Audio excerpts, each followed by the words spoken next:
Welcome to my English country kitchen. A little while ago, I took Alex to Philly Way's Cornish cookery school for a bread making course. He'd been learning how to make bread during the pandemic and I thought it was the perfect gift. They taught us how to make this focaccia and it was surprisingly easy. Add in flour, salt, yeast, olive oil and water into a large bowl and gently stir this with a wooden spoon or your hand to form a dough. With this dough, we're going to pour it onto a lightly oiled surface and then start walking it. By walking it, I mean take your blade and walk it along the surface, turning, twisting to create a nice elastic dough. Pick your dough up, slap it down back on the surface, over itself to trap the air, using your fingers, not your hands. This process can take a little bit of practice, but keep doing it 5 times and then scraping back into a smaller ball as possible and repeat this as necessary. Keep on working on the dough until it comes away cleanly from the work surface, looks elastic, silky and smooth, and then you can roll this back into the bowl. Drizzle over some olive oil, cover and leave this to rise until doubled in size. Line a large baking tray and scrape your dough into the baking tray, making sure you keep the bottom at the bottom. Flatten the dough into your prepared tray and then push everything into the corners. Use your fingertips to create the dimples that we love in focaccia. Keep prodding and poking until you have lots of lovely little dimples. Drizzle with extra oil and then you get to choose your toppings. I went for olive oil, focaccia and sea salt, a classic combo. Bake in a preheated oven at 220 degrees Celsius or 200 degrees Celsius in a fan oven for 20 minutes. When it's cooked and brown and delicious, drizzle with a little more olive oil and serve hot. Have you ever seen anything more beautiful?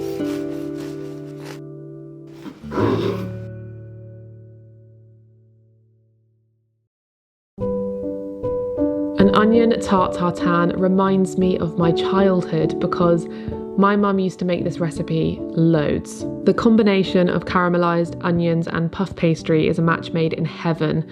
The simplicity of this dish as well makes it so easy to make and it's really impressive, I think, if you're cooking for other people too.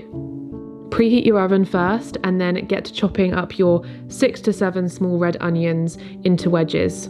It's important when chopping your red onions to keep the root of your onion so that they don't fall apart and you keep the lovely wedge shape. Peel your garlic and cut in half and then slice up your thyme.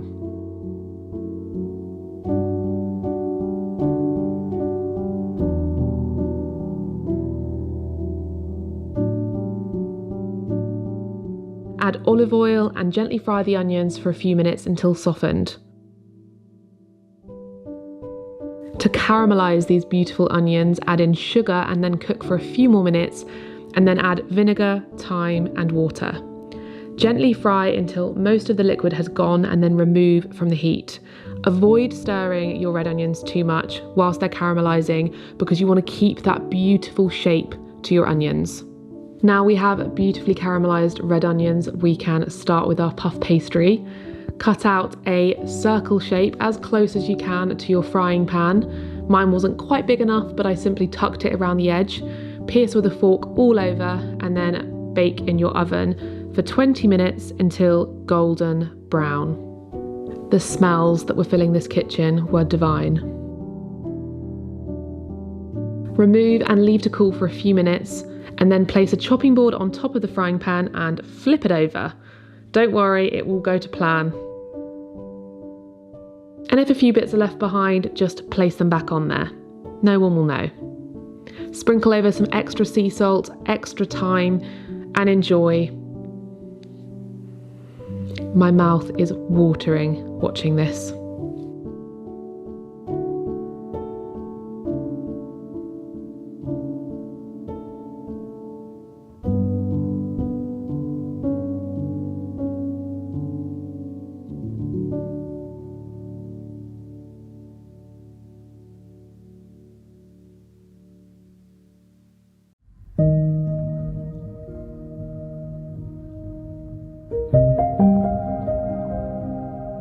One of the most wonderful things at our house is that we have an apple tree. Well, no, we have 2 apple trees. And this year we had an abundance of apples. We could not get them off the tree, harvest them quick enough. So that means I've got to make a lot of chutney this year so that nothing goes to waste. So we're going to make some apple and cranberry chutney because it's coming up to Christmas and it gets me in the festive mood, plus it's a perfect gift to give to people. Chop up all of the apples that you're using. You can use dessert apples or you can use cooking apples. Chop up your red onion. I use a little bit of brown onion because I didn't have enough red onion.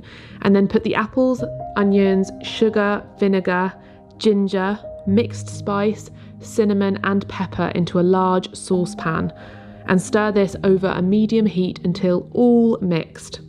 It really is that simple.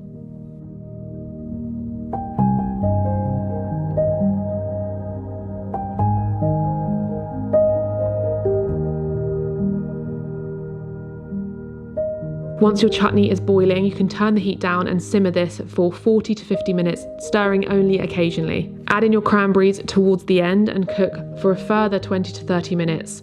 If the cranberries need some help to break down, then you can use a potato masher to make the chutney a little smoother. You'll know your chutney's ready once the apples and the onions are soft and it's turned thick and syrupy.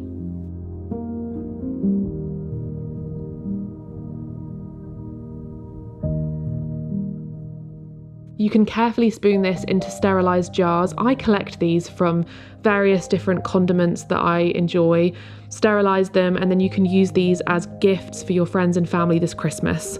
They'll last for up to 4 to 6 months unopened. Just make sure that you refrigerate them once they have been opened and make sure you tightly screw the lids.